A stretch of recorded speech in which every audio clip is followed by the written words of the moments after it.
Assalamu alaikum wa rahmatullahi wa barakatuh. Jama fo hiwrama jarnama kala kan tiɗo fendo sayɗo Seydou Balde ka hande ɗo mardi 22 juillet 2025 8h20 heure de Conakry. Merci. Voilà, yafoto musidɓe meta ɗo e hunde wotere ɗo ko tatana ko juuti ko fi on nun noon piidigo men yiɗa réagiste kono ɓe men réagista par ce que si goɗɗo ari ñortugol ko ñappuɗa kon haɗa koye andima kaɗɗa ɗon non ko fi honnu ko concernant o vidéo mo tola sakkiti waɗugol ɗo on andi tola min déjà on andi meɗe marno probléme jeni fi honnu buya hay ɗo haynala miɗa atakude o mi ataki mo yimɓe buyi manilan ɗo ha ɓe namin yiɗa tola mi mana falaka tola ko ɗoyni ɗo na tola mi ani kono ko réaction ji tola ɗin envers l'IFDG ko ɗi woni min mi jaɓata haqqilan ɗe jaɓali mi jaɓali kadi lan andi mo noon kadi somi wi miɗo andi mo mi yidali yitere ha hande kono ko activiste jo et je suis de la communication min tola tawa miɗo wadde communication argol tola en 2018 2019 fuɗɗo communication hadi j'ai fait communication plus de 4 ans adom tola en fuɗɗa communication min namde ɓuuri mo expérience kono ka tere mi neeɓi ka tere joni ɗo communiqué ɗa piiji go pour to mbuyi wo surtout en faveur de l'IFDG komi jokki kom mi anda ko honto wonɗa donc je n'ai jamais été en faveur des communications de l'IFDG et de tola envers l'IFDG parce que fi honno communication ji makko ɗin ko liɓay ɗi IFDG j'ai toujours dit ça et je maintiens mes propos donc haray o vidéo mo sakkiti waɗugol ɗo après 2 mois d'absence ma 1 mois et quelques d'absence il s'est parti spécialement se préparer uniquement pour venir déstabiliser le président Cellou Dalein Diallo et déstabiliser l'IFDG. Kon mon frère, tu perds ton temps. Yaw ka parti ka falaɗa ton tola a son leader politique mi yiya toon ɗon hande son anda tola a son leader à qui il se bat tola no mari objectif makko mo jokki o mo ɓaroto IFDG si yehi ha tawi o lanni o yani popularité makko on ɗuyti ko ɓaaro IFDG ɓeɗe noon balle kono jamma miɗi taɓa ɓen on jaɓali men famude mi wi on si goɗɗo faala kama ta faale ko jokki ko jokku haaju ma nous sommes en politique sum na gunɗo noon si goɗɗo faalaka leader de ma o faalakama si goɗɗo faalaka IFDG min tan IFDG ɓe jokke haaju mum ka social huwodire mais ka politique sele mo selon partage go vidéo ji makko ɗi selon partage gol audio ji makko ɗi ma vocal ji makko ɗi ɗum ko nafa mon on no nafa golle mon ɗen ɗum na nafigi yagal noon na wigo fi min e makko min komin iwri région goto ma ko sesima cela ɗum ala jatigi sele ma gonɗo sengo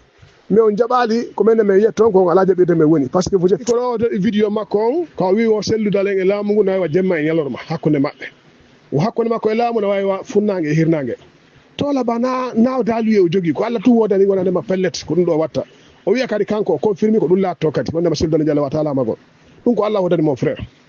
hay goto wata ande ko honɗum watta janggo awwo miwo en anda ko honɗum Allah maɗani en janggo koyen tagaɓe sifa Cellou Dalein Diallo koyen tagaɓe hiɗa jangi kadi Qur'an hiɗa andi ko wiyete kon Qur'an hiɗa jangi ɗa waɗi tafsir ɗa andi ko wiyete kon Qur'an so tawi ko goɗɗo go mo janga haɗa oti waɗi sikke kono so janguɗo woniri omo janga janguɗo wayi wamo janga hayliɗo wayi wamo haylaki haɗa no yurmi kono gaygu suɓataka rewna gaño ma suɓataka rewne haray meɗen tori jama on min kala mo konngol an hewtuta kala plateforme whatsapp ka tawata tola ban adde vidéo ji makko ma vocal ji makko ɗin acce partage go vidéo ji makko ma audio ji makko ɗin ko groupe ji whatsapp mais wola kadi mi fillo min ɗo groupe ji kala tawata miɗo créé ɗin kala ɗo ton vidéo makko ma vocal makko mi dilita mi itta numéro ma on mi itta vidéo so mi itti numéro ma on kadi numéro watta ko plateforme ɗi mi créé tant que miɗo IFDG par ce que min mi watama ha liɓa ñande o e ñande mi watama eɗen mahude ñande o e ñande mahede ñande goɗɗo liɓa hande il faut tout faire e ko jokki kon pour déstabiliser Cellou on siko so déstabiliser Cellou Dalein Diallo ƴawna e goɗɗo go gaari ha déstabiliser o sikko on déstabiliser Cellou wiyomo ƴawna e goɗɗo militaɓe ɓe nawanaɓe sodede responsable ka parti wonɓe confiant ɓe o nawanaɓe sodede na Cellou kadi men jokki ko conviction men jokki ko projet de société men jokki si Cellou Dalein yeehi ha hande o change hande men change e janggo men jokka ko men jokki ko donc objectif on ko crédible ko laaɓuɗo ko quelque chose ko tawata no asima na fi hande no wayni e ɓeɗon laamino wadde kala ko faala e leydi sikko toon fof lanni Allah ala no wawira no woni noon no jaɓirta donc Allah kadi aña IFDG par ce que minen meɗe weltani Allah hande rewɓe IFDG fof ko yimɓe barkuɓe kaɓe yaha toon ɓe barki ko par ce que ko parti o waɗa barki sa neyi goɗɗo barki haray ko na ɓernde bonde maɗa ɗum kadi ɓe anditane ɗum jamma on hande par ce que ɗo nani ko IFDG ko ƴangal ko ɗoggol yes ko men ƴangal meɗen jaɓi kono ko par ce que meɗen moƴƴi mo moƴƴa haɗata e binde cangol ade bon hoɗata e Carrefour ay lande ɗe no ɗuuɗi sa yi rewde ko IFDG yawde wona ministre wona directeur wona gouverneur wona no sati woni ko président de la république ko par ce que fi on no IFDG no moƴƴi ko ɓernde laaɓuɗe woni nder ton koko laaɓi fof men siwata men loota hay sa ari ka UFDG la tuni me lotte hala ba posi yalta ça y est awena ndendi nous sommes fiers de ça et nous sommes contre personne parce que tu as quitté l'UFDG hay goto men ala mone mo fiya UFDG sina hala yawon da mone UFDG ne contre personne kono sele UFDG jokko golle mon de yaho ka faalo yago to vous êtes libre ko yimbe ndel woni ka RPG ka sel hande wonnobe woni go CNRD ko kambe jogi budi yago CNRD en majorité ko était 60% ma 70% ko RPG woni ka CNRD do kono ndu butay RPG donc ananta ko no wona no sabata Alpha Condé man sabata yimbe RPG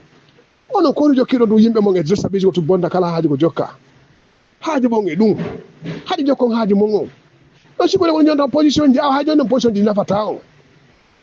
il faut être pragmatique avec les choses famon ko honno fewndi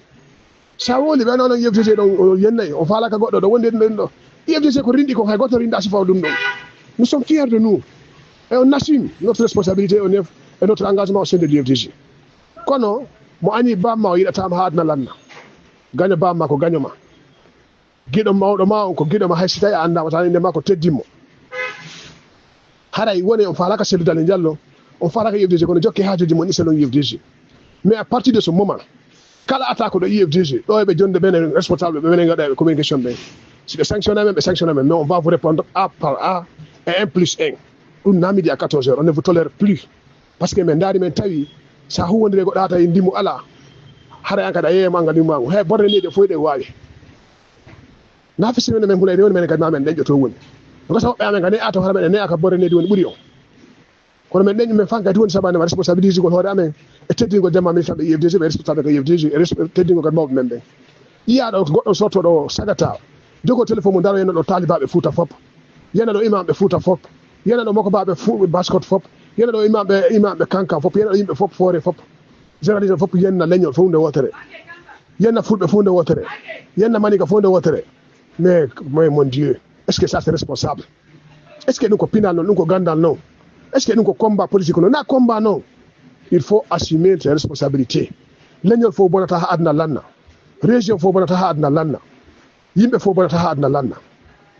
mi wole mi filno fulɓe ɓe fof wata bonde manikaɓe fof wata bonde forestier ɓe fof wata bonde sosoɓe fof wata bonde kono noon bomɓe ɓen hakkude meɗen e fof ne mari yimɓe bomɓe ɗum lannata ha adna lanna na mi waɗi na waɗi ko noon Allah warri fof wayata kadi wongo nokku goto fof kadi